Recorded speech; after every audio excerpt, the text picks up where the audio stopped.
সন্মানীয় অধ্যক্ষ মহোদয় আৰু উপস্থিত সদন, আজিৰ সদনত উত্থাপিত বিষয়টো হ'ল বিশ্বায়ন অৰ্থনীতিৰ প্ৰতি ভাবুকি কঢ়িয়াই আনিছে।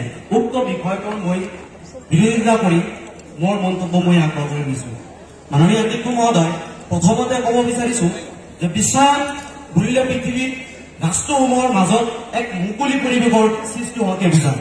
ইয়াৰ ফলত ৰাষ্ট্ৰসমূহে ব্যৱসায় বাণিজ্যৰ পৰা আৰম্ভ কৰি যাতায়াত যোগাযোগৰ ক্ষেত্ৰত বিভিন্ন ধৰণৰ সুবিধা লাভ কৰিছে, যাৰ ফলত ৰাষ্ট্ৰসমূহে নিজৰ অৰ্থনৈতিকভাৱে আগবাঢ়ি যাবলৈ সক্ষম হৈছে।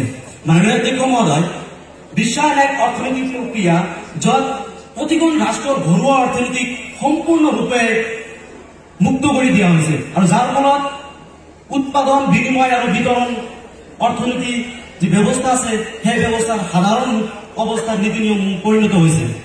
ইয়াৰ ফলত পৃথিৱীৰ সকলো মানুহে এই ব্যৱস্থাটোত অংশগ্ৰহণ কৰিবলৈ সক্ষম হৈছে। মাননীয় অধ্যক্ষ মহোদয়, বিশ্বায়নে ৰাষ্ট্ৰবিলাকৰ মাজত মুক্ত বাণিজ্য ব্যৱস্থা সমৰ্থন কৰিছে। বিশ্বায়নে ৰাষ্ট্ৰবিলাকৰ মুক্ত ব্যৱসায় বাণিজ্যৰ ক্ষেত্ৰত সন্মুখীন হোৱা সমূহ বাধা আৰোপ আঁতৰাই মুক্ত বাণিজ্য ব্যৱস্থাটোক সুৰক্ষা প্ৰদান কৰিছে। মাননীয় অধ্যক্ষ মহোদয়, বিশ্বায়ন ব্যৱস্থাৰ জৰিয়তে সকলো মানুহে মুক্ত বাণিজ্য ব্যৱস্থাত ব্যৱসায় বাণিজ্য কৰিবলৈ সক্ষম হৈছে, যাৰ ফলত নিজে স্বাৱলম্বী হোৱাৰ লগতে নিজৰ দেশৰ অৰ্থনৈতিক ব্যৱস্থাটোক উন্নত কৰিবলৈ সক্ষম হৈছে। মাননীয় অধ্যক্ষ মহোদয়, বিশ্বায়ন ব্যৱস্থাটোৱে আমদানি ৰপ্তানিৰ ক্ষেত্ৰত বিশেষ পৰিৱৰ্তন সাধন কৰিবলৈ সক্ষম হৈছে। আমদানি আৰু ৰপ্তানিৰ জৰিয়তে নিজৰ দেশৰ পৰা বিভিন্ন ধৰণৰ সামগ্ৰী আৰু অন্য দেশৰ পৰা বিভিন্ন ধৰণৰ সামগ্ৰী আমাৰ নিজৰ দেশত আনিবলৈ সক্ষম হৈছে। ইয়াৰ জৰিয়তে ব্যৱসায় বাণিজ্য কৰিবলৈ সক্ষম হৈছে, যাৰ ফলত নিজে স্বাৱলম্বী হোৱাৰ লগতে নিজৰ দেশৰ জনমূৰি আয়কে ধৰি নিজৰ দেশৰ অৰ্থনৈতিক অৱস্থাকে স্বাৱলম্বী বা অৰ্থনৈতিক অৱস্থাকে উন্নত কৰিবলৈ সক্ষম হৈছে। মাননীয় অধ্যক্ষ মহোদয়, বিশ্বায়ন উন্নয়নশীল ৰাষ্ট্ৰৰ বাবে লাভজনক।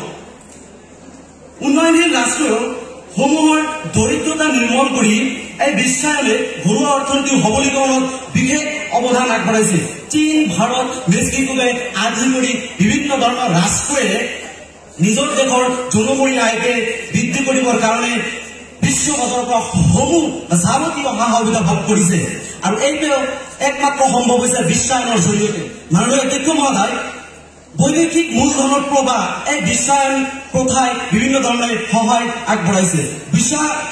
মূলধনৰ বিনিয়োগৰ ফলত আজি উন্নত ৰাষ্ট্ৰবিলাকে লাভান্বিত হোৱাৰ সমান্তৰালভাৱে অনুন্নত ৰাষ্ট্ৰবিলাকেও উৎপাদনমুখী কামত বিনিয়োগৰ পৰিমাণ বৃদ্ধি কৰিছে। ইয়াৰ ফলত প্ৰতিখন ৰাষ্ট্ৰই অৰ্থনৈতিকভাৱে উন্নত হৈছে আৰু জনমূৰি আয় বৃদ্ধি কৰিছে।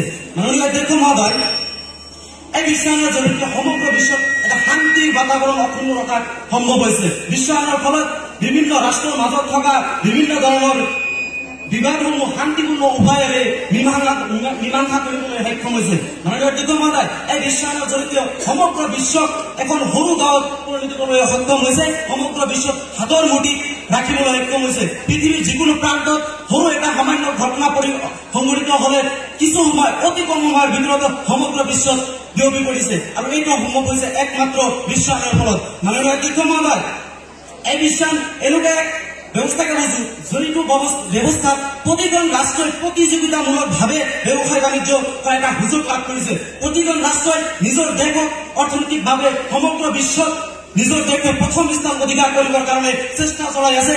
মাননীয় অধ্যক্ষ মহোদয়, যাৰ ফলত প্ৰতিজন ৰাষ্ট্ৰই নিজৰ অৰ্থনৈতিক ব্যৱস্থাটো আগৰ তুলনাত অৰ্থাৎ বিশ্বায়ন প্ৰভাৱৰ আগত যি ধৰণৰ অৰ্থনৈতিক ব্যৱস্থা আছিল তাতকৈ বহুত পৰিমাণে আগবাঢ়ি গৈছে। মাননীয় অধ্যক্ষ মহোদয়, আমি সকলোৱে জানো যে ভাৰতবৰ্ষ আৰু বিশ্বৰ অৰ্থনীতি আগৰ তুলনাত বৰ্তমান বহুত ধৰণে উন্নত হৈছে। গতিকে অধ্যক্ষ মহোদয়, মই ক'ব বিচাৰিছো সদনত বিষয়টো অৰ্থনীতিৰ প্ৰতি ভাবি কেতিয়াও হ'ব নোৱাৰে, বৰঞ্চ বিশ্বায়ন অৰ্থনীতিৰ ভাৱে আশীৰ্বাদ স্বৰূপ। ধন্যবাদ।